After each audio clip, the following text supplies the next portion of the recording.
Good morning, everybody. Welcome to Vidhi's panel on social media and the general election. I would like to welcome our panelists on stage. Mr. Rajdeep Sardesai, who will be moderating the session. Dr. S.Y. Qureshi, former Chief Election Commissioner. Mr. Shivnath Thukral, Director, Public Policy, Facebook. Dr. Shruti Kapila, Faculty of History, University of Cambridge. And of course, Alok, Senior Resident Fellow, Vidhi Center for Legal Policy. I would now request Rajdeep to take over the session.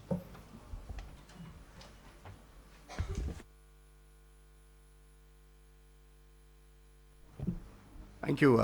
Thank you very much. First of all, my profuse apologies for being late. I don't like being late, but my interviewee who I had to interview early in the morning was late, which was beyond my control, and then Delhi's traffic. But thank you very much for being here, and thank you, Orgyo, for inviting me. Thank you to my panelists. I'm just going to observe, because I believe I belong to the traditional media age.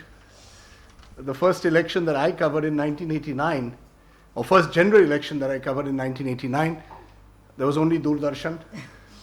There were a half a dozen major newspapers which sort of set the agenda. There was nothing remotely like internet or WhatsApp. So it's been a generational shift. And we've seen that with every election, particularly the rise of private television in the mid-90s changed the rules of the game. Some parties were more adept at it, and perhaps the battleground shifted in a way from the Maidan to the media. You know, if you looked at elections in the 1990s, you needed the big rally and you needed to get people to the rally. Now you don't even need to do that because it's all live on a television screen near you. And I think 2014 in particular reflected just how much elections had changed. The BJP in particular was extremely adept at ensuring almost a presidential style election by making sure that Mr. Modi was on a television screen near you, particularly on Sundays. I wrote this in my book, and I do believe Mr. Modi realized that prime time on Sunday, people have much less to watch in terms of news. So every Sunday in 2014, from February to April, he was addressing a rally somewhere, and it was always covered live. But I think what has changed between 2014 and 19 is the rise of social media. I mean, some of the figures which Vidhi has very kindly sent me is 258.27 million social network users in India. I don't know where you got that figure from, but it's interesting that you've thrown up that figure. That's up from 168 million in 2016. So that just 2 years, you've got 90 million added. 30% of India's population using Facebook and YouTube, 28% using WhatsApp, and it's increasing all the time. So you perhaps have India's first WhatsApp election. And honestly, I mean, every political party today has WhatsApp groups tailored to booths. I saw that just now, even in Madhya Pradesh. There were 45,000 polling booths, I think, in Madhya Pradesh, and every polling booth, both the BJP and the Congress, which is playing catch up in this game, had groups created for their booth workers, and through their booth workers connecting to voters. So, the Panna Pramukh has given way to the WhatsApp Pramukh. You had the Panna Pramukh in 2014. Amit Shah thought it was his big invention. Old RSS hands will tell you they used to do this 30 years ago. It's only that, it's better branded, better marketed, better packaged, that, we do it now door to door.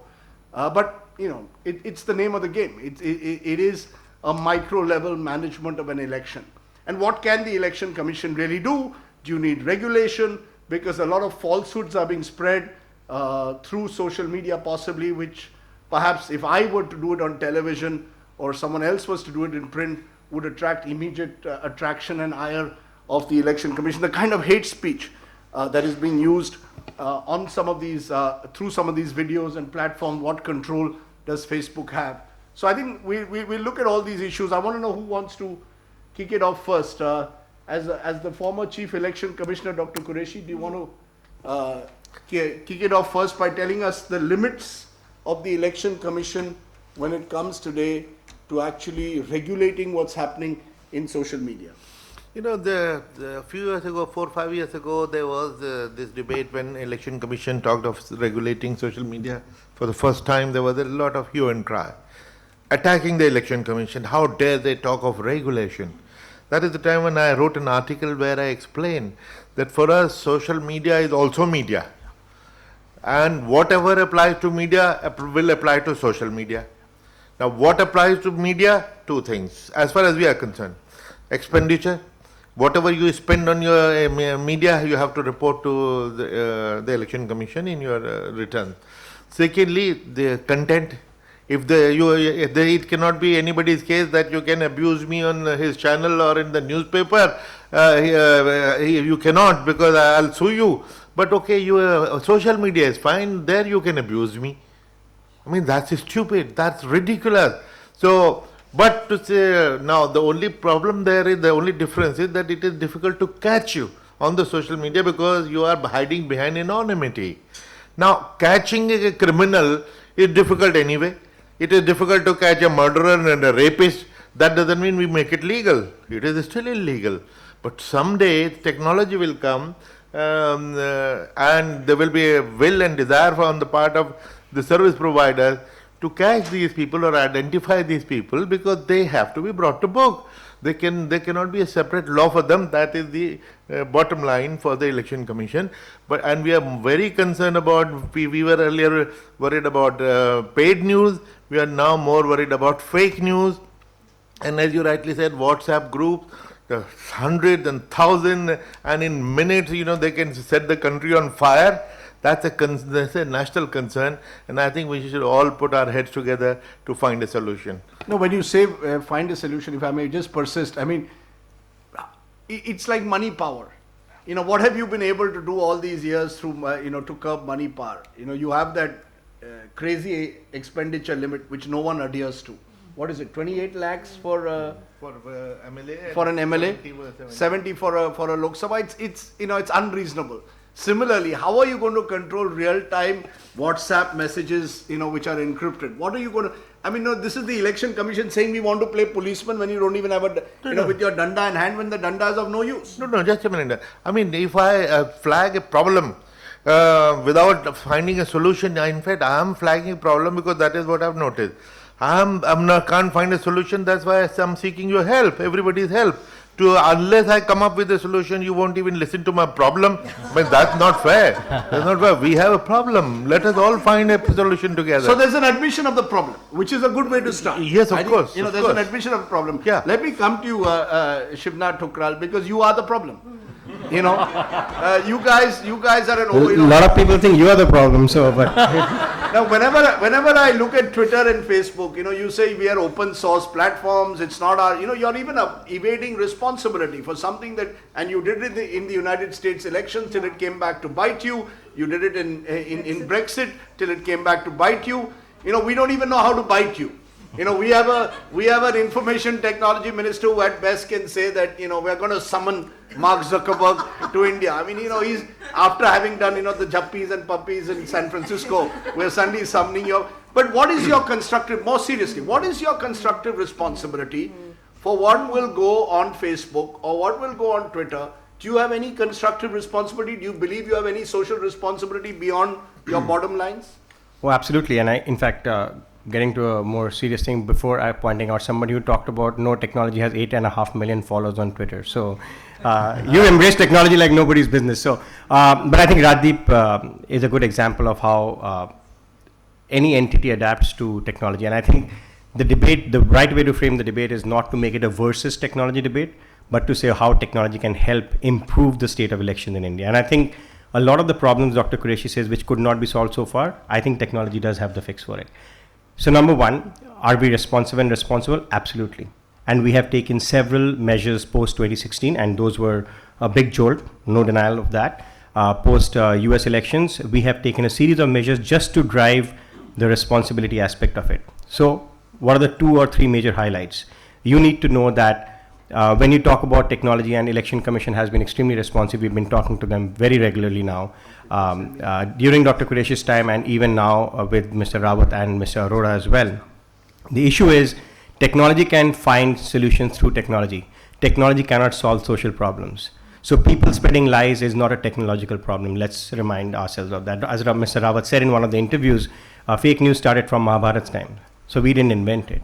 Having said that, what can technology do to solve it? Let's look at it like that. One of the bigger problems we find on our platform is fake profiles. What Dr. Qureshi says, people hiding behind fake identity and creating these profiles to spread fake news. Just so that everyone knows, in the last 6 months, 1.5 billion fake profiles have been taken off the platform. What is our total user base? About 2.5 billion. So we have actually volunteered to take our 1.5 billion out. So if we were so hungry for growth and not accountable to society, we would have been sitting at 4.5 billion users on our platform. So we have taken that big measure. The second big measure, Rajdeep, which the governments don't like, and you should know that, is that we voluntarily, our threat intel teams look at coordinated behavior, many times by government allies, many times by opposition people, but these so-called trolls indulge in coordinated behavior targeting different stakeholders, deprived groups, minorities, and our threat intel teams proactively go after them. We go across countries, continents to do that. US midterm, great example. We volunteered to announce we took down 200 pages involved in this. So we have learned the lesson and we are responsible. How many have you taken down in India? Fake profile. No, we don't give country-wise figures, but fake profiles 1.5 billion across the world. 1.5 5 billion across the world. How many in India? We don't give country-wise figures. Facebook. No, that's Yeah, it. on You know, Facebook. why No, I'll tell you can't because it's very easy to game. I'll Why tell you. can't you be more Listen, transparent? of course we can be, but there's a Why question can't- of what you have is- to What is understand. it for you to tell us how many pages have you taken down in this Because country? we are not here to give a soundbite. All I'm trying to say is the moment you try to give country-wise figures, people try to game it. The issue is you have to understand that technology can also be gamed. We have used AI now to remove 1.5 billion. It is not done manually. Will you tell me quietly? No, I will not tell you quietly. That's a company policy. There's no sound bite there. No, but we can work with you to understand what your problems are. The third problem, campaign finance you talked about. We volunteered, or rather forcing, many advertisers don't like it, to enforce ads transparency on political advertising. Media is exempt, so you cannot complain. But any political content which is advertised on Facebook by paying money, they have to physically verify that they exist, their address exists. We are volunteering, we have taken up this measure to physically verify that if you pay money to me on my platform to advertise political content, you have to first verify do you physically exist or not. We send people to check whether you exist or not. And then we will reveal every ad of anybody who does political advertising in a digital library. Anybody can go see, you can see how much they spent, you can see how many ads have they run, you can see for how long have they run those ads, and you can do academic research on the trend line for the last 7 years of ad spending. So all I'm saying is technology can do this much and go beyond once we start understanding the problem. Dr. Qureshi is right, we need to be much more collaborative, understand what their problems are and find technological solutions. The bottom line, we are both responsive and responsible, and we will do everything to keep elections safe and secure. I just want a clarification on political advertising specifically. Are you saying that if an individual or a group decides, 12 hours before polling or the night before polling that you're going to unleash an advertising campaign across Facebook and Twitter, would you be able in a position to actually inform this to the Election Commission? Because technically, and this is a bugbear for me, that as far as the Election Commission is concerned, you cannot do promotional on television 48 hours before the election. 5 o'clock, the campaigning ends, you're not allowed to do it post that. But nothing stops you from putting large print ads. Nothing on the other hand also would stop you presumably from bombarding the internet and social media sites with your political advertising. Would you inform the Election Commission if that were to happen, or are you simply going to take in all the money that you get from political advertisers? Firstly, just to set the facts right, in India, political advertising on social platforms is not a significantly high number. So before you think that we make more money than TV channels do, that may not be correct. It could change. Okay, so let's get to the facts first. So when you get into the era of will you do something proactively, you are getting into a dangerous zone. You are asking me to monitor a platform with 200 million users in India to proactively monitor. But we want to find a solution. And the solution is as follows. If Election Commission finds something is happening, we are already governed by the IT Act that if when told, when we will take down content if it is a violation of local law. And I think Election Commission has enough powers within their right to work out a mechanism like that. And we are talking to Election Commission just like the way we talk to the Ministry of IT and Electronics, where we do have a takedown obligation under the IT Act. So there are laws which will make us do that. So I'm not saying we are outside the ambit of law, but you have to also understand, I'm not the one who has any editorial stand on anything. If you promo a program featuring Amit Shah, will that amount to advertising in the last 48 hours? Help me understand that. But we are saying if whoever you are except for media, if you promote something on Amit Shah in the last 48 hours or even before, you have to tell me whether you are the real person who's advertising or not. So at least we are taking some measures. All I'm saying is we are not a media platform. I know that's an easy bashing tool, but we are not the media platform with any editorial control. Hence, we cannot proactively monitor 200 million people what they're going to do on my platform next. Okay, it's interesting. So therefore, you identified the problem. He's also identified the problem, but neither of you are offering the solutions. No, Dr. Qureshi, the solution is here. I'm giving you the solution. We have not run away from the solution. Election Commission has laid out the boundaries of what they want to be done. We are trying to figure out within those boundaries what can we do. All we have to ensure and remember is, as a platform, we are governed by a set of laws in the country. Sure. I cannot say I'm going to throw that law into the bin and do proactive monitoring, which may, I know many lawyers in the room, which may end up looking like we are trying to doing censorship or doing mass surveillance. We do not want to do either. Okay. Yeah, one short check here. We were asking about what technology can do. 5 years ago, they were not even willing to talk to us or to the government. But then after that, the government, we tried to put pressure through the judiciary and others, and then they started falling in line. Now they have started cooperating, in the sense that they identify the bogus one, the sweeping, which he mass scale sweeping, which he mentioned 1.5 billion, is a very great step forward, because these were the guys who were setting the country afire with their hate speech. Now they are gone. Secondly, technology is one solution which I personally experience every day. Earlier, you could forward a WhatsApp message to 156 or how many, now you can't do more than 5. Initially, it was very annoying and frustrating that you can't send it to more than 5 friends. Now we have learned to be selective, that okay, 4 5, that's enough. Of course, they will find a solution, thousands of such groups will come up, but that was a kind of technology solution which they found.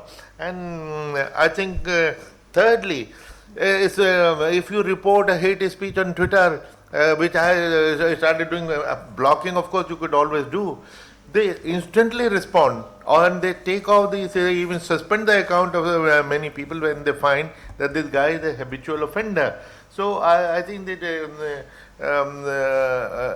these people are cooperating. They have understood India's problem, our country's problem, and they are trying to find solutions. Also, Radhi, want to add one aspect to that conversation. So obviously you need good leaders and progressive leaders who embrace technology like Dr. Qureshi. So he welcomed us, and so we need that other side to be educated enough, or at least we are happy to educate them. But you have to also remember one thing, platforms also owe responsibility to our community. So we have 200 million users who come to us because they trust something about it. So we have our own regulations, which is called the community standard. They are public for everybody to see. He talked about hate speech. It isn't as if anybody is free to put out hate speech on the platform. If they try to do it, we will in any case do it once reported. Again, all I'm saying is that there are enough provisions on the platform that we also don't want a wild west on the platform going on. Okay. Dr. Kapila, you're hearing. No, I mean, I'm not in the technology sector, and I'm certainly, going to say something different, which is something we know, which is what happened with Cambridge Analytica, right? And in a way, that story has actually told us that social media is actually an agent in democracy. It is no longer just a platform which conveys messages, but it can actually distort elections. And so with what happened with Cambridge Analytica, and it touches on India as well, we know that with Brexit, the great chant was given that 350 million pounds would be saved every week, which was a total lie if Britain walked out. I'm interested, why is it that on WhatsApp and Facebook, a certain kind of misinformation, or what we can call in India, hate speech, why is it that a certain kind of information travels faster? Why is it that that's the one that gets picked up? And whether it's a lie, whether it's fake news. So in a way, the speed of the medium, the lack of regulation of the medium, and its kind of horizontalizing of, as it were, users, it creates problems. The second problem is data. We had a fantastic discussion on data sovereignty yesterday, and I think we have to think about that. What happened with Cambridge Analytica in India? We've not even opened the story. So, for instance, we think about it in terms of privacy. Is caste a private form of data? I don't think so. Caste is actually a public data. And in that context, now we are sitting here with the former election commissioner. Why isn't the 2011 data census on caste available to one and all? Right? You would then not need the likes of Cambridge Analytica if that data was, and that matters to elections because OBCs are the biggest floating vote in the Indian election. Now, we don't have a real number on what the OBC is. It is sitting there in somewhere with the Census Commission. Now, whether it was Bannon in the Trump election, whether it was Aaron Banks in Brexit, this was not simply about data harvesting and collecting. It was also to manipulate behavior.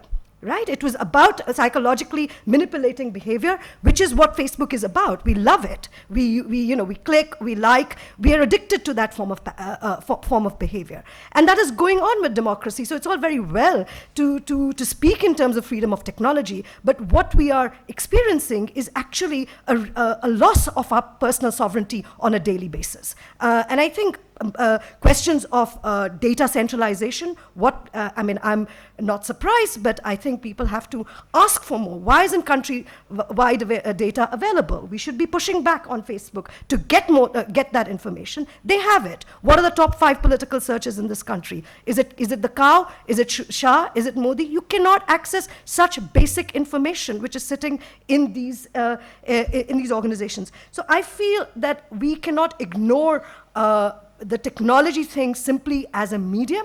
We have to accept that it is now a player, sometimes bigger than a political party, as we saw in both the American and the British election. And it's also interesting that Zuckerberg only showed up for a deposition in America. What does it mean? He says, well, I'm an American citizen. At the same time, he's saying his conglomerate is global. So how do we actually get him to depose or be responsible to large number of elections? And I here refer only to Brexit. I don't want to go on the Indian side, but finally I want to make a point on why something like what is hate speech or rumor or something which can incite violence travels very quickly, or why is false news? Why does false news travel via this medium? One answer is obvious, and which the Facebook person here has admitted to. It has no editorial control. So it's not simply about asking whether someone in a newspaper is pro-Shah or pro-not, but it just kind of, there is absolutely no check on the kind of information that flows. But I think, secondly, I'm a historian, it plays on a particular relationship between fear and fantasy. So if you look at what happened, and that has been happening prior to technology. If you look at what happened in 1857 in this country, the rebellion, which was basically a mobilization of rumor that, whether correct or not, that there was going to be wide-scale conversion, of Hindus and Muslims to Christianity, whether it was grease cartridges or that information flowed, and it became very violent. And that is exactly what is going on with this kind of information on lynchings. Or let's look at hospitals in Britain. People bought that number of £350 million because it was their fear that that actually something is going to happen to the NHS, that their free right, their free public good is going to go away. And I think this is the kind of, we need to actually start talking about the specifics of the kind of information that travels, rather than simply saying we're going to take down 1.5 billion profiles. That's just the tip of the iceberg. There is that data sitting there, which is being mined, which is being harvested, which is also being manipulated for election results. But the flip side, Dr. Kapila, would be that, look, politicians, particularly at election time, have always used misinformation, disinformation as weapons. Now they've got technology as an ally to do it in real time. It's not as if, elections were fought. Elections are not, as one politician once told me, I'm not in an election to be an ascetic. Sure. I'm in politics, which is, as tough as it gets. and I'm going to use every weapon in my arsenal. If today technology is that weapon, so be it. In fact, many would argue that the rules framed by the Election Commission are archaic, and they've never been able to stop a Bal Thackeray from delivering, let's say, a public Sure. a hate speech in the past, which was often based on misinformation, possibly. So why is it that now we are getting so hot under the collar? Is it simply because it's now happening in real time? It's much more pervasive. Why are we doing it No, now? my question is, why is it that this kind of information travels faster, better, is more effective on this medium? And I think that is the question to ask. It is not simply that this is yet another, technological kind of advancement which is happening. No, you mentioned 1857. You mentioned 1857. I could go back to the Mahabharata and say, Sure. look at the whole Ashwatthama story, thing. the whole story of Ashwatthama. No, but okay, let me put it fake news. Let me put it more bluntly. Why is it that right-wing ideologies or xenophobic ideologies have a better handle on this? It's not simply because they came first to the game. Why is it that this kind of information is actually more acceptable, moves faster, gains traction on? There's a relationship to that form of medium. This is my contention. This is not. There's a strong relationship between WhatsApp, Facebook, and a kind of mobility of lies, fake news, whatever else you want to call it. If you were going to ask me about regulation, I think WhatsApp should become expensive. I think for it should not be free. I mean, to bulk message, it should be paid for, and in that way regulation comes into it. Okay, interesting, and we'll come into that as the specific rules and regulations that you can have. But Alok, do you see specific solutions to what is a global challenge at the moment? It's not India specific; it's a global challenge. So let me be a little bit of a skeptic to some of the things mentioned here.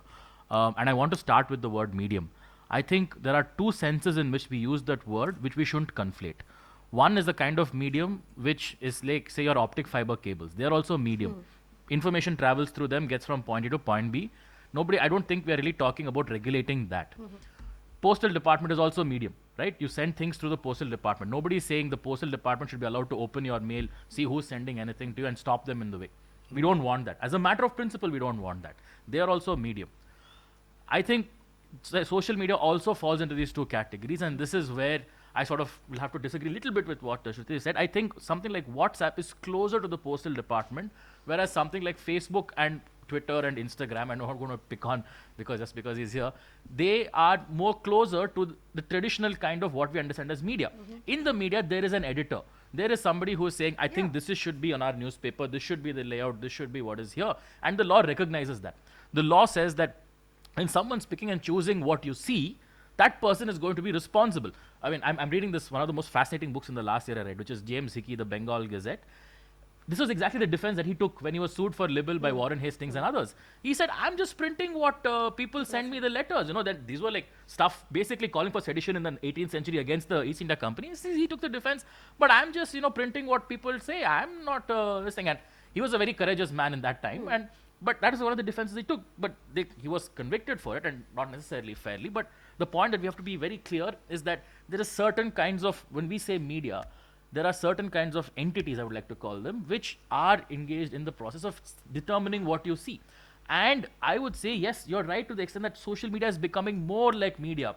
Today, it is not a person doing it, it's an algorithm doing it. This is a key point that I think our laws have not recognized yet. Our laws haven't understood it yet. Your Twitter timeline, or Instagram timeline, your Facebook timeline, and a lot of other such similar services don't just simply see what your followers are posting, or rather those you follow are posting. There is a certain element of picking and choosing, and in the midst there are ads. Ads are tailored to what they think you want to see.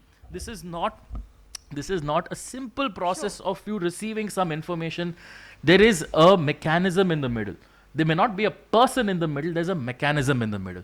So I think we have to, before we go to saying this is the solution, we have to accept this level of complexity and difference. And also it's entirely presumably voluntary. I mean, if I want to get off a WhatsApp group, I can get off a WhatsApp group. Yes. So, it's not as if I am being forced to follow a particular line that is being pushed. When you say that right-wing groups are far more successful than others in using technology to spread their propaganda, the user is out there. He can shut it off. Sure. He chooses to to become part of a particular WhatsApp group, take that message out. So if the spirit of voluntarism is there, then how do I regulate it by saying no, but you will pay 100 rupees or whatever and change the rules of the game? You can't do that. So I completely agree. This is the paradox of being. I'm really into Facebook. I quite like the platform more than even Twitter. But having said that, I think there is a paradox here. We feel we are being freely sharing information, but that information is going somewhere. There is a problem with data, with harvesting of data. So of course, I mean, on WhatsApp groups, one can walk out. One can, as it were, choose, say, for instance, to read the Indian Express versus some other newspaper. Those choices exist, but it's a different thing because the engagement, the use of is not simply restricted to once you've left the group. Your data exists. This is why algorithms. This is why all of this matters. It's not simply that it's a medium through which messages are being conveyed, the fiber optics. There is the fact that the passage of this material is distorting now behavior. It is open to manipulation, and it has already cost two major results, political results in the global world. Whether it's Trump or whether it is Brexit, that much proof is there that they have had a massive effect. So can I just very quickly respond to that one point? I feel we are still focusing a little too much on the messenger, and I think what we haven't done is examine. I mean, I still, if I have to use a slightly inaccurate metaphor, I still see this as the messages are just the seeds. They need to land on fertile ground. It's not as if it's not a mechanical or a physical process where somebody says this and I start thinking about it immediately. I need to be primed for something like this. I need to have, it needs to fit somewhere within my worldview that this makes sense. Today, you can't convince me that having spent so many of this thing, that the law doesn't exist in India, or the Constitution of India says something directly the opposite of what I know. But if I am somebody who's had no engagement with the Constitution, no engagement of what the law is, to me it makes sense. But as just an example, what we have to really ask is, why is it that so many of these seeds are falling on the fertile ground? What is that fertile ground which has been prepared? And to take, just the examples that Shruti mentioned, and also to add the Indian context, there is a larger political dissatisfaction with the way in which the world is functioning. I'm not going to say way India or US or UK. There is a segment of that population. Let us not over-determine what the segment thinks. But this segment of population finds dissatisfaction. It is just that among the messages they want to hear, the people who we don't, say Trump or Brexit or even India BJP is managing to throw these right seeds at them. But that doesn't change the fact that they want to hear something to this effect. So then why have regulation at all? The flip side would be, politics to be a level playing field doesn't necessarily need a regulation. Allow every political party to use technology in the way they choose to use it. I mean, why are we here sitting and paying policemen? Maybe there are rules already being framed for data privacy in the manner that Orgio and his and others have chosen to do. But otherwise, why do we, beyond basic rules of privacy, why do we need to have the election commission playing policeman when you know that technology will always be a step ahead of you? Allow political parties to use technology the way they want. I think Alok has a point. There is a fertile ground that is essentially out there, which is very receptive to these messages, and was perhaps always out there. All that they've now got is a platform available to them. It was all, let's be honest, these so-called anonymous forces were always out there. They've just come out of they've just sort of, no one has a patent over it. And anyone can be out there using those messages now. Yeah. Why do you want to regulate? In the entire debate so far and even today, what we have missed is the reference to Indian Penal Code. I would like to point out section 171C, which talks of undue influence, and this is how it reads. Whoever voluntarily interferes or attempts to interfere with the free exercise of any electoral right commits the offence of undue influence at an election. And there are two things here. One, threaten, the other is inducement. And the punishment is 1 year imprisonment or fine or both. Now, let us examine whether social media is being used to create undue influence. To my mind, it is very much so. So therefore, let us examine the criminality of this. How many people, sir? Let's be honest. How many people have you put behind? we haven't. How many people have you convicted? No one. You have some absurd code of conduct which is done also post. I'm sorry to use the word absurd, but you have a code of conduct which operates post facto. You have Varun Gandhi's speech where you were, I think, Chief Election Commissioner at the time in Yes. Pilibhit. I mean, post that Varun Gandhi is happily now writing a rural manifesto also, for the country. And his speech attracted some opprobrium at the time. You said you're going to take action. He fought the election, won the election, and life moves on. There are two things. One, This code of conduct has absolute has zero deterrence. Then let me tell you something. First of all, the incident he mentioned about Firoz Gandhi. Varun Gandhi. Varun Gandhi. Rajdeep rang me up one night at 12:30. Yeah, I showed it to you. Yeah. You didn't even know about it. That's my problem. You all didn't even know. I had to point it out to you that it happened. Let me complete. Yeah, go ahead, Rajdeep, please, you may have please. forgotten. No, please. One night at 12:30, he called me up and, when I was about to sleep. He said, "Sir, have you seen my channel just now where Varun is making hate speech?"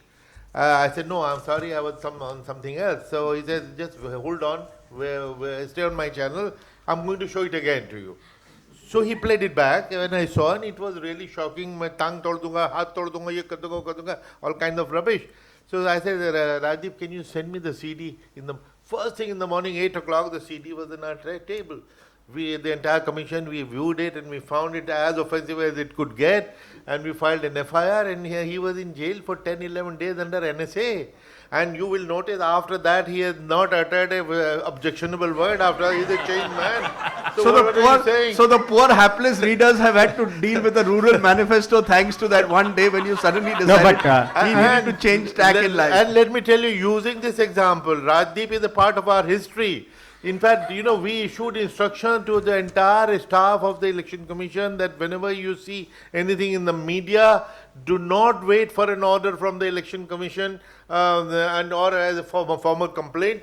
What more complaint or proof do you want? You're seeing it on the TV or you're seeing it in print. Take action. That is how we establish. So you're saying that is possible? You think even in this age of of 200 million Facebook users? Let me just add, Dr. Qureshi, one thing. One thing. You didn't put Rajdeep to jail. Number one, you didn't shut the video on his channel. You use the channel and the video being shown as a leverage, as an advantage to take action. Correct. So I'm saying, one second, to understand technology in the right context is what you did. Hold on. What's the point? I must take offense to Rajdeep's opening statement, which was the original. He always blamed the Election Commission for being ineffective. My opening statement was that this undue influence, Section 171 IPC, has escaped all debate all these years. I start with that admission. I think we should convert it into that. One or two criminal cases, and you will see that these guys will be running for cover. So you're saying there are possibilities. Are you saying therefore that if there is a Facebook account that is putting out hate speech out there, which is being seen to exercise undue influence, the commission can act suo moto without necessarily needing an official complaint to be filed? Yes. That's what I'm saying, and I would like Alok to develop this point. So what are the legal possibilities? And so basically, it is ultimately a question of implementation and enforcement. We see all kinds of hate speech happening every day. If it is a big man and an MP or a minister, nothing happens. Try doing that and you will be behind the bar. Imagine two girls who just liked a Facebook post and who were put in jail. No, there is discrimination. No, that was because of an absurd law which got struck down. So let's not. 66 was a different ballgame. So, Dr. Qureshi, all I'm saying is, Rajdeep, if there is capacity in all stakeholders to leverage technology to their advantage. Just to give you an anecdotal example. So, we were in Bangladesh. Bangladesh is going in for elections. The same thing with the Election Commission. You guys proactively monitor to take things down. And I'm like, please explain how, in what way. We have these sets of conditions. We are already doing stuff on hate speech. And then we explain to him, if you leverage that to your advantage, wherever you see a problem, one, you report, let us know. Then we look at it according to the laws. But you can use the medium to spread the good news. The way he asked for the CD, his first reaction was not that Rajdeep shut that video down on your platform. His reaction was, give me the evidence. Mm-hmm. If you flip technology to your advantage, I think the Election Commission can do far better enforcement. That's our limited point here. And that's where the collaboration is needed, because technology also teaches technology companies a new aspect every day, as Alok was saying. So, for example, going back to the social issue of why is this landing in a fertile land? You're in the news business, we all know this. Bad news sells more than good news. The way some counterparts have done clickbait journalism, sensational headlines, it lands more. Is it a good thing or a bad thing? That's a different debate.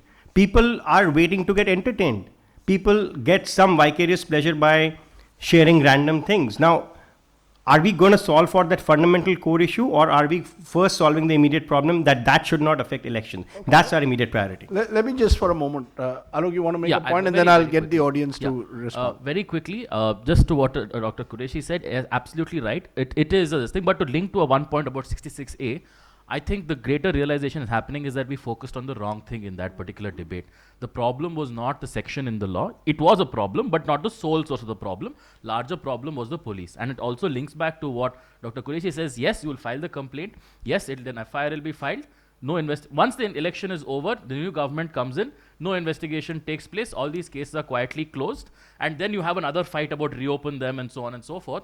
But it links back to, and I just want to flag this point, it links back to the fact that our police are still effectively under the state control. So unless we find a way to solve that also, and I think it's possible, we should keep in mind that this is the constraint of saying there is a provision in the IPC or we will use the criminal law. There is that constraint.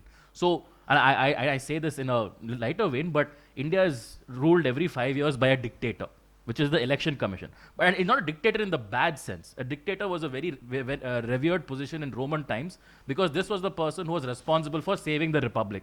So, no, but it's a powerless dictator. I don't know how many of you are from Hyderabad here. Look at the way the TRS ran their campaign there. Look at the amounts of money that was spent, and then you make a distinction as per the between money spent on a political party versus money that has been spent on an individual candidate. Yes. And all those hoardings that have come up in Hyderabad were seen as monies being spent by the political party, where there were no limits at all. Yeah. So, I'm just wondering, even if you put in rules and regulations, our politicians are going to find ways around it. They are fighting for life and death. To be fair to politicians, they don't have a regular job. For them, this is, 5 years out of office if I lose the election. So therefore, what is at stake is much greater than what a code of conduct or section 177 or definitions of undue influence. I'm just wondering whether we need something, we need something more imaginative if we are going to sort of, and something which is more collaborative, where the politicians also accept that these are the rules of the game, and we'll be, that's why state funding even today for all the debates that have been held is not accepted, because most politicians believe that state funding will be a constriction on their ability to win an election. And ultimately, that's all that they are concerned about, winning or losing an election. Can I just say that I completely agree with you that actually politicians are accountable because they get thrown out. Whereas I think, I don't want to belabor the point too much, but I don't think that these big companies, which were called singularities yesterday evening, are accountable, have been accountable to the political process. So I think the responsibility, the accountability of a Facebook or a Twitter or a WhatsApp is intense, and I think the demand is there, and I think we should be making laws to bring them into our regulatory framework, rather than making this about, oh well, it falls. So give me an example of no, I want to correct. I think those are the discussions taking place in America as we speak in the Senate. These are discussions that are taking place in the House of Parliament, even though it's in a complete free fall in Britain. But I think we do need to know what is happening to our data. Well, Cambridge Analytica has shown that it manipulated some caste data in Bihar election, which was got through these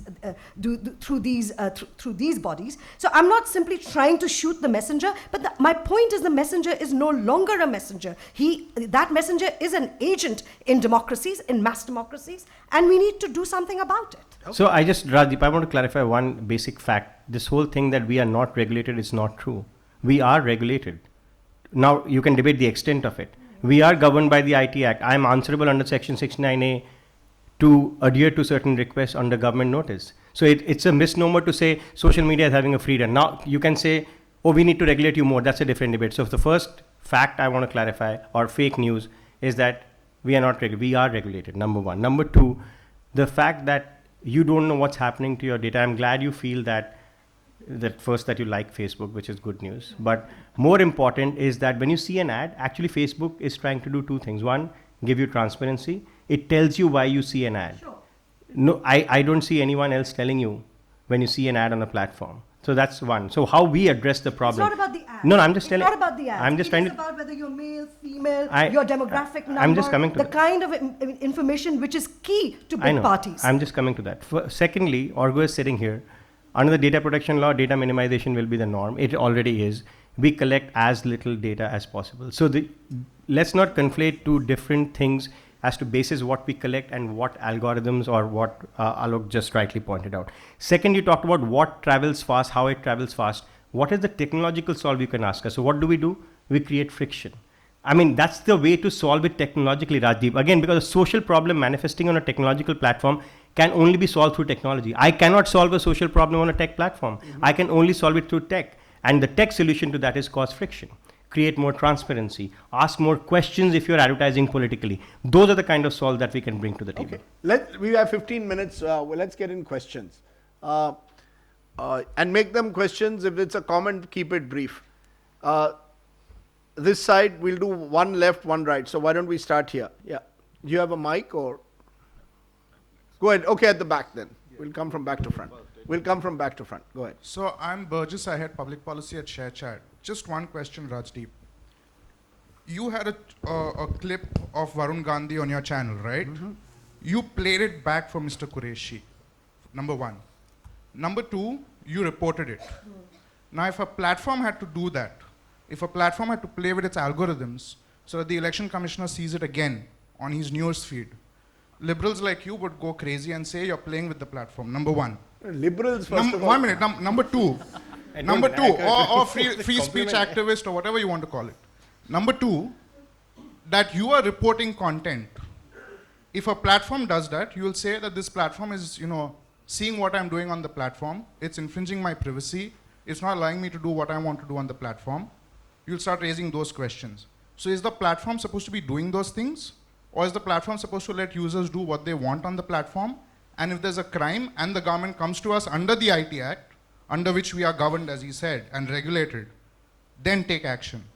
Firstly, just to clarify, everybody cannot do what they feel like. There are certain there are terms and community conditions on the guidelines. platform. Yeah, If you sure. violate those community standards, you will be taken down. Sure, And we you'll- do that. No, but you'll take it down and that's it. Or is your job also to go to the police and say, this is what this guy is doing? That's not our job, No, right? but my job is, I believe that if you can make a difference, you should, right? If I see something that is violative of the law, it's my duty to report it.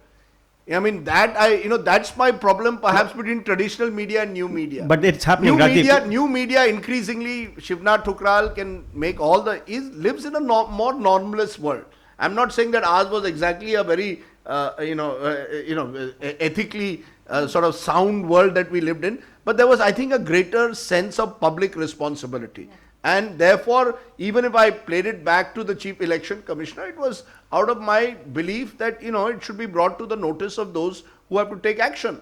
On the other hand, when you are an open source platform which says, look, I have effectively distanced myself from that public service responsibility.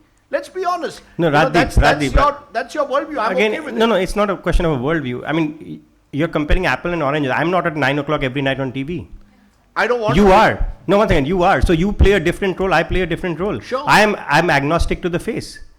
Sure. I mean, Facebook is not me. I'm not Facebook. Neither it is Mark. So the point is, what he's saying is, how are we addressing it? Again, please, let's look at solutions. Elections are closed. Let's look at solutions.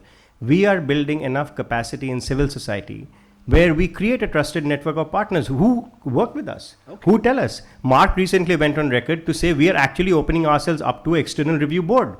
We want to be accountable to the community. So these are the ways you create capacity to understand the intricacies of the platform. The only thing that I would say to that is that this accountability question only came after. After You found yourself virtually the emperor without clothes. Of course. 1 second. Let's be honest. Live television also decided to do deferred telecast after you were exposed on 26/11. Let's not be foolish about this. Sure. I concede. The mediums evolve, mediums make mistakes, and you learn from mistakes. Yeah, go ahead. Yes. Yes. I mean, given the fact that I was the one reporting on the ground, so. Yes, go ahead. Thank you. I'm Divij. I'm a researcher at Vidhi Karnataka. My question is both for Mr. Qureshi, Dr. Qureshi and Mr. Tukral. The former, as in the election commissioner, who exercises legal sovereignty over our online lives, and Facebook that exercises actual sovereignty over our online lives. They collaborate in ways to kind of take down our content which they flag as hateful or which could affect elections, without letting us know how this is happening or why it's happening. And both of you have your own reasons. The law has its own reasons for doing these things. But why is there such little transparency in these practices, both for the legal institutions and the private institutions? Why aren't your transparency reports better communicated to the public? Why aren't your practices better communicated? Why does the law, in fact, prohibit you from communicating those practices? And how can we move forward from this? You good? The kind of hate speech that we get and we report to the platform, now, do you want us to get engaged in an argument with those stupid guys? And they know what they have done. Immediately, in most cases, they immediately remove their tweet themselves before the platform comes into the picture. You are going very legalistically. We give you a notice. Why, Mr. So-and-so, you made such a stupid statement. Why should we not proceed against you? Your reply should come to us within 6 weeks. So, I mean, that's the kind of stupidity is not possible. You patently make the poisonous statement, which is reported, they investigate and they find it offensive and they remove you from the platform. I think this is very fair. So, I mean, this is, again, we are, as I said, we are governed by a set of rules. We respect local law. The local law requires us to behave in a particular manner. We are not here to challenge the law. There are cases, by the way, when we disagree.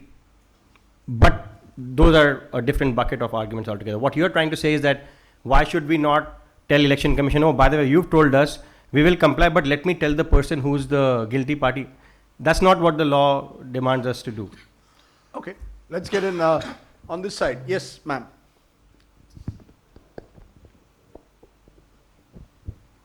I'm Shohini. I'm a researcher at Vidhi. So we've discussed about this role played by fear, that fear spreads very quickly. It's like wildfire. It's in the nature of a cascade. And it's very difficult to control or pinpoint where exactly it's changing form or when it's going to become a crisis situation. So what is the right stage to intervene at? Because it's amorphous in nature, it's not concrete. So for the Election Commission or for Facebook, when would you say, or any of the other panelists, what do you think is the appropriate stage when we can say that now we need to sit up and take notice of what's going on here? When do you think? I'm not a technical person, but thanks for picking up this point. But I think this is where, if there's going to be a partnership or collaboration with these big companies and election commissions, is that they have this idea of where the clusters of, as it were, activity taking place. Like, in the sense that at the moment, the companies are so untransparent. As I said, we don't know what the top searches are, etc., etc. But I'm sure their data analytics people would know exactly where information is clustering, where certain things are happening, and those are the kind of productive interactions that they ought to have with, as it were, the legal election bodies. But that's just a kind of fix. I think there's a more fundamental question as to which I don't have an answer for. But there is now a real strong correlation, and I'm not saying that Facebook is not doing anything, but it's just focusing on advertising. But there is something going on with the way in which certain fake news travels in these mediums. And the answer is, at one level, the answer is very simple. The answer, unlike traditional media, is that it doesn't have an editor. It doesn't have a fact-checking mechanism. So it allows for all this stuff to go through. But I think something will have to be done about that. So How two distant and independent are your systems from whoever is in power? How easy is it for whoever is in power to actually influence Facebook's data systems? I know you're looking for a headline, but I'll no, come I'm to that. not. No, I know. Let me address this. This is a very important point. There is a great degree of proximity between y'all and whoever is in power. Well, And and that seems to be my worry, particularly in countries like ours, when those in power realize the importance of data mining and using that data. How? Let's be honest. Can you, if the government tomorrow were to ask you for access to something, will you say no? we do say no. Under the legal process, if they request us on only issues of merit, we do cooperate, but we do not exchange data. We are not some other app companies like in India who were caught on camera saying we share data with XYZ. But anyways, but let's not get into that. To come to your point, yes, we do look at such proactive behavior and we take action immediately. Ahead of the US midterm, we took down 200 pages being run by Russian agencies to influence US midterm. We did it voluntarily, and I'm glad ma'am agrees that this is something we do not waste time the moment, but we have to confirm it. So this is a complicated process. We have threat intel teams in our organization, and recently we took down certain pages run by the military government in Myanmar. So talk about being proximity. We had to take that down because we realized that they were targeting the Rohingyas while sitting in the establishment. So this kind of action is ongoing. We do it all the time. We are watching over in India as well, and the threat intel teams, if need be, they will take action in this region. Myanmar, they have taken action. In the US, we took action. In terms of Rajdeep's point, Rajdeep, this is again great atmosphere of allegation. My point is, at the end of the day, if I read the last news report right, Cambridge Analytica was supposed to be helping the Congress. So if anything, the data breach allegations were toward the Congress. But having said that, I think you go across the world, Facebook has a very credible track record of taking on people sitting in establishment, in power, because they have made unreasonable demands or they have indulged in extreme behavior which is against the terms of our platform. Let me also say traditional media has singularly failed in resisting the lure of those in power. So I'm not trying to make this... No, I know you will not. I'm not trying to make this traditional versus new media. Yes, Orgyo, you're the organizer, so you must give others the chance. So my question to S.Y. Qureshi, sir. Sir, there has been a rather scary trend in India that whoever has been involved in these, spreading these hate speeches through social media, these people actually end up winning elections, be it the person who was accused, the MLA was accused in the Muzaffarnagar riots, Sangeet Singh Som, be it Akbaruddin Owaisi, or be it anyone else, be it Varun Gandhi. So do you think there's this rising trend in India that whoever does that goes on to win the election, and people actually saying that this is nice for them to do it? Speaking from the electoral point of view. No, I think even if you look at the question more seriously than you intended, the whole purpose in this media is influencing people, influencing opinions. If the hate speech is predominant and they influence the mind negatively, so therefore that's why they get an electoral reward. That is what makes them dangerous, which is why they need to be regulated. Because it doesn't mean that it's a very nice thing that because of them, since they are winning election, it must be a good thing. The fact that they are winning election, that makes it dangerous. And they are winning election on poisonous slogans, hate speech, total violation of law, which is what they're doing blatantly. That's why the need for regulation. Yes. So if I can just add one very quick point there. I think when we're talking about a specific thing that you're saying, we might be focusing too much on elections. We're not thinking of what is happening between the elections. Hate is sort of built and concretized and built upon during these 5-year period. So, or perhaps much prior to the elections as well. It's not just enough to say, oh, maybe he said something obnoxious, won the election, so therefore that's what people are voting for. No, all of these things are built over a period of time. No, but do you believe that the IPC section 153A(b) should be sufficient to control it, or do you believe at the end of look at who the police officers are? Exactly. I mean, who's going to sensitize the police officers or the cyber cells to what constitutes hate speech? And my point is, none of that is going to happen unless we say that the state government is no longer going to control the police. Now, I don't know when it's going to happen, but if we are going to tackle it, that is where the solution has to So we start. come back to police reform, but go ahead. Just two quick points. I think Shivnath is right that post Cambridge Analytica, the jolt that they received, there has been a great amount of proactive measures that have been taken, not just by Facebook, but a lot of social media players. But I think there is also a problem in that, which is that these measures, as he rightly said, is proactive and voluntary and not legal and compelled. And I'll give you an example. So if there is, say, a small local paper in Maharashtra which has 20,000 readers, that editor continues to have editorial responsibility. He cannot publish whatever he wants. But if someone has a Facebook page which has 2 lakh followers and is publishing very vile stuff, the fact is that currently Facebook is not ex ante responsible. It will take it down 100%. As in, if you send them a notice, it will take it down.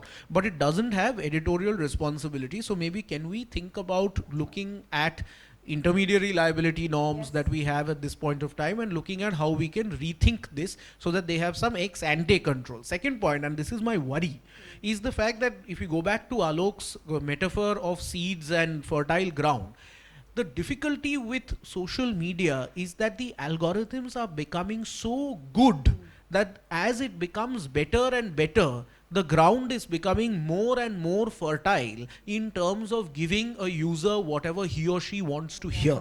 So the difficulty is that as that algorithm is improving, it is becoming even more of an echo chamber because it's giving the person what he or she wants to hear, which may be okay, but when it comes to elections, it means that it's going to continue to polarize in a way in which we currently do not even have little knowledge of. So how can we think about that aspect? Because algorithm is something that they've developed, as in it's their product. It's not that I'm saying make it public. You can't do that. But how can we think about this? On the first one, I would like to respond. Orgos has a valid point, and I think that's a good way to address the problem. Now, my only limited submission on that, Orgo, is great. We are open to discussing that, and it's happening worldwide, so it's not India, not an exception. But then in some ways, you're saying ex ante responsibility. You are okay for a private entity to have censoring rights. So that's the nature of the debate we have to get into. Now, sitting in the room full of lawyers and already a young reaction that we have seen, are we saying that you're okay to trust a private entity on that after making it ex ante responsible? We are happy to have that debate. So you have to choose whether you are okay for a private entity to have that right to censor. Now, the last I knew, I don't see the country going down, and I know regulations are in the air and everybody's talking that we need to control them, and hence let's put the onus on them to be liable criminally as well, etc., etc. But that goes back to what Alok said. Does the police understand this nuance, Rajdeep? Where if I take or do not take an action, does the police recognize that the platform can do only as much and not beyond? No, but under the guise of democratizing information, I mean, should no rules or laws apply to Of course. No, again, that's the first starting point. Of course, the laws apply. The laws already apply. That's what I'm saying. How you recalibrate or how you calibrate those laws has to also keep in mind certain basic facets of Constitution, Article 19. And like, we can get into a bigger debate on that. But I'm saying let's solve for the immediate right now. We're happy to get into that. But you're at least open to having some limited liability, which is... I am not saying that. I'm saying the way the nature of the debate is going, we are discussing on all fronts with every stakeholder. Okay, go ahead, please. Mr. Tukral, the threat and intel teams that you're speaking about at Facebook sounds very much like an editorial job. In which case, should Facebook be treated like a publisher where you are as liable as Mr. Sardesai if he utters a falsehood on his network? So what are your views on that? Because there's been some dilemma on whether Facebook is a publisher or a platform. It keeps taking alternate stances whenever it's convenient. It would be great if you could clarify that. You're right. I'm glad you raised that question. The threat intel team's first primary responsibility is to look at signals. We do not look at the content. We look at the signals basis which they do data analysis. No, just one. Let's go there. Yes.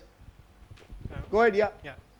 My question is actually open to the entire panel. Since Mr. Sardesai brought this up, but it was broached very quickly. The element of voluntariness that we were talking about, how this has been again and again peddled as an argument, that it's voluntary, just walk out of, or just sign out of the group, or log off Facebook, end your profile. But as Orgo mentioned, these algorithms are getting more sophisticated at peddling us exactly the information we want, and it's becoming rather addictive as a pattern. So this whole notion of voluntariness in logging on once or twice or multiple times a day, this is exactly what companies like Facebook or any of these singularities actually look for when they're designing and refining their algorithms and limiting you and siloing you to those zones. So if I could actually see, is this just a red herring thing that is thrown out to dispel notions of, oh yes, we are still promoting voluntariness, but in actuality it's not. It's actually counteracting it. Okay, let's get the lady there. Yeah, we should have equal men and women, please. Yeah, go ahead. Thank you. This question is a follow-up question to what my colleague asked. Specifically, this happens to a lot of women in politics, where a lot of the trolls use words such as vagine and bobs. And even if you flag them, apparently it does not adhere to the community standards. I've personally flagged 2-3 of trolls that have attacked me on Twitter, I would say, and nothing has happened. So how does Facebook, I want to specifically ask, adapt to such varieties of hate speech and online abuse? Okay, that's 4. And the 5th one there at the back. They've been waiting for a while. Yeah, whoever. There are 2 guys. Take one of you who gets the shot. My name is Kumar Sambhav. I'm a journalist with Business Standard. This is question to Mr. Tukral.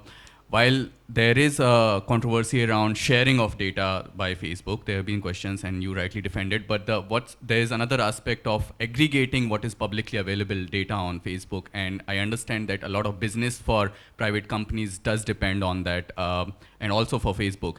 But at the same time, government agencies have been aggregating a lot of data on Facebook, and in terms of surveillance or for security agencies, there's always a question of that even Mr. Qureshi can answer, that the sharing of data between these agencies and the ruling political party and their use for election. So do you have an understanding, or there is some thought process going on how private parties use this data, aggregate publicly available data on Facebook vis-a-vis political parties and government agencies? Okay. We understand that the law is not coming up into force, at least till elections, the data protection law. So is there already some actions or measures being taken by Facebook or platforms? Mr. Tukral, you have a lot of questions to answer. Starting with... And I thought Election Commission was more important. No, starting with violations. So, no, okay, I'll address... How do you define community standards? Firstly, community standards are public. Anybody can access them. They're on our website. You can go see them, you can read, and to say that we do not take into account local context is incorrect. We have included caste in it now, and it happened after several rounds of conversations. We engage heavily with civil society, with caste experts. That's how the caste inclusion happened in the hate speech standards. So one, they are public, so anybody can go and access them. And also now we have an appeals process. If you feel that something was unfairly done by Facebook, you can even appeal that. And it has been reversed in many, many cases. The as last question that was asked. I was coming to that. Yes. So community standards take care of that. So all I'm saying is I encourage everyone, and if you have ideas, and it's an iterative process, by the way, it is not a static process. And just in the quest of transparency, we are making the minutes of the meetings that we have internally, globally. There are thoughts of how we can make that public so that people have a better transparent understanding of how community standards implementation happens. So in terms of this point that you raised last, is your question about whether we have an agreement with the government to do data sharing? The answer is vehement no. We do not have any agreement with any government agency, and we do not just hear this issue in India. We heard it in Bangladesh as well. Somebody even told us we have seen documents. We said show it to us. They never had to show us. I mean, they didn't have any document to show to us. So we do not have an agreement. We do not know how the government uses the data. That's, you should ask the government, or not the government, but the Election Commission. Lastly, AI is just one way to detect fake profiles. We have many routes to do it. AI is one such input. AI is not the only determinant of fake profiles. Okay, the interesting point about, the notion of voluntarism, and can that be used as an alibi in a sense by these big technology giants to say, look, you have every right to sign off. Do you believe that's a strong argument? No, I mean, I think I just wanted to say that the whole experience is that we as an individual, experiences as a form of freedom when we are on Facebook or on Twitter and so on. And behind us are these as it were, huge companies which are bigger than several governments put together at this point in terms of money. So I wouldn't have the legal language that Orgo just rightly used. We need intermediation. We need, actually, our freedoms need protection. And therefore, whether it is an editorial-like figure operating through these, or some more regulation, or actually to make it a bit more expensive, especially for bodies to be using them and disseminating data as they do. I think all this should be on the table. And actually, whether it is, it just happens to be Mr. Facebook here, but whether it is, Facebook, Twitter, or whatever, they have to be brought down to the local government, to the national states, regulatory bodies much more closely. I just want the person at the back, because he's been putting his hand up for a very long time. Please go ahead. That's the final one. I'm law student at National Law University, Lucknow. There are several orders of Central Information Commission that national political parties, they have to come under the ambit of RTI Act. But unfortunately, these two bodies, CIC and Election Commission, they both failed to enforce its own order. And because political parties are scared that their nexus with corporate will be exposed. So how can we claim that these two bodies, CIC and Election Commission, they are competent to enforce their order, or they are not interfered by government? Why don't you respond to that, Dr. Qureshi? Do you believe that every political party must come under the RTI? Absolutely. That's what we have been saying. Then they are public authorities, and they should be under the Right to Information Act. And But they don't do it. But they don't do it. So therefore that reveals the limitation. That's my problem. You know, if the regulator is so limited. But we are not the regulator. Regulator No, is at the election time you CIC. And even, in fact, the way the Supreme Court itself refused to come under the RTI. So our last hope, which was from the Supreme Court. So surely we are not going to get any help from them. Radhdeep, I just wanted to add one thing to what ma'am said about making services expensive. And I know this is a policy discussion, so we are looking at the policy aspect of it. I would seriously urge to go out and meet millions of small businesses which have created their business on Facebook and use WhatsApp, which is the free service, to conduct their business. Starting from your vegetable vendor to businesses which have built their whole market access based on that. So when we talk about one solve, we should not forget the beneficiaries who are looking at the platforms in a very different way. For them, global markets have opened up. They wouldn't have had a chance to access any export market. They do it through platforms, and it's not just Facebook. There are many platforms. All I'm saying is there's a huge economic growth aspect of these platforms. We should not ignore that as we rush into regulation. No, I agree. Critics should not rush into targeting you. Similarly, apologists should also be ready to introspect as to what is perhaps going wrong. So I think we need to find a way between critics and apologists. I'm just trying to balance the debate, Rajiv. Sure. All I'm saying is that there has to be a balance between regulation and innovation, and I think people like Orgo are doing a fantastic job of doing that, and that's where we should head towards, rather than saying let's regulate innovation because innovation is causing this but problem. political communication ought to be regulated. Okay, you wanted to make a concluding remark and a question you have. Yeah, actually I have a question for the Which entire Alok panel, will answer. Yeah. Which Alok and Alok in fact, is all the the most- and all the lawyers. You know, as far as the Election Commission is concerned, we have three main concerns. One is, of course, hate speech, which is a part of undue influence. Number two? Number two is our data secrecy. And I had written an article about Cambridge Analytica. Okay, what have they done? We have two types of data. One is electoral roll, which only all it includes is me, my name, my father's name, my age, my address. Nothing secret. It is already published in PDF. If they are doing using computers to make it labor saving, so what is the illegality happening there? That is what I would like to understand. Our third concern is voter education, which is where Facebook has been a great partner of Election Commission since 2016. They are asking voters to come and vote honestly, do register in time. What's wrong with that? And I'm glad that Election Commission very persistently, despite all kinds of attack, had insisted that this is a partnership which is working pretty well. So I do want an answer. What is wrong? Because our voting data is secret. That has not accessible to anybody, and that nothing is happening. Our electoral roll is being analyzed. The Panna Pramukhs have already been doing it for 30 years. Instead of doing it by manually, if you are doing it by computer, it's just labor saving. What is the illegality So therefore, happening? Alok, why don't you conclude by telling us that we don't need any regulatory responses? we then? don't. You know, No, we might I as well won't. allow it to function No, the I way won't, it is. I You know. won't. But specifically on the point of electoral rolls, the point is not the roles themselves, but the fact that now we have multiple databases which can be linked. That is the danger. I'm not saying per se putting it out causes illegality, but the fact that you have a database which can be linked to multiple other databases to find out exactly who you are. What is the danger? You see, you have an electorate which is more than 90 crores. Sure. Right? A political party wants to win an election. Yeah.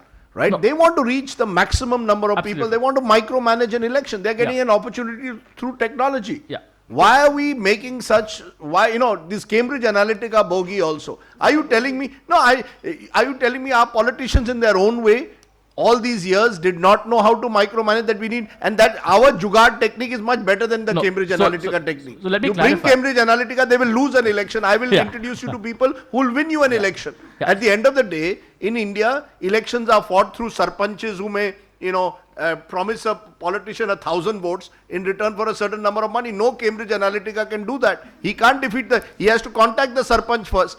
So I mean, I think sometimes also, particularly in a country as unique and diverse as India, I don't know whether, we should use Cambridge Analytica's threat to sort of bring in major regulatory changes in our system. That's all I'm saying. No, I don't think, sorry, let me just very No, quickly. Britain ask is a the small point. little hole of a country. I'm sorry, I said the word OBC. I didn't say Britain. The question is OBC. The OBC data, which is not public, which was collected in 2011 census. Sure. No, this is how, in a way, places like Cambridge Analytica became interesting and germane to political parties, was because of that availability of data. Okay. Yeah, and the last point being, actually, it's not elections that I'm worried about. It's what happens after the elections. That data is still going to be there, absolutely. right? Your electoral roll data is going to be linked to some other database, and But we that's don't a know who will larger be used. challenge No, that you're absolutely. facing on how, I how completely agree. data is misused in why are we only then looking at elections? You need, hopefully the work that Orgo and team have put together will frame a regulatory framework not just specific to elections. in this Absolutely country. not. So what I'm saying is that the election commission can do something to minimize the harm before it happens.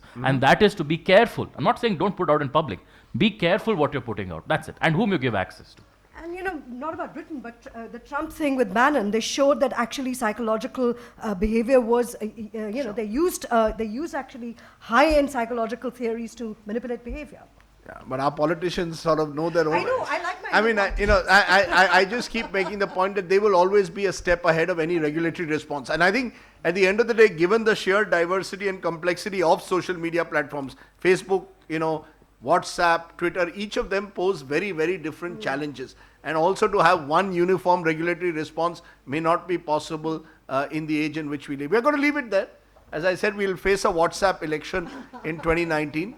And I don't think it's that simple to win an election also on WhatsApp. At the end of the day, elections are won on a range of issues, not all of which are driven, fortunately, by these technological behemoths. Otherwise, people like us would be out of business. Go ahead. Yeah. I was getting worried about the retirement of Amitabh Bachchan, but the takeaway from here is, fortunately, we have an angry young man in Shivnath Thukral.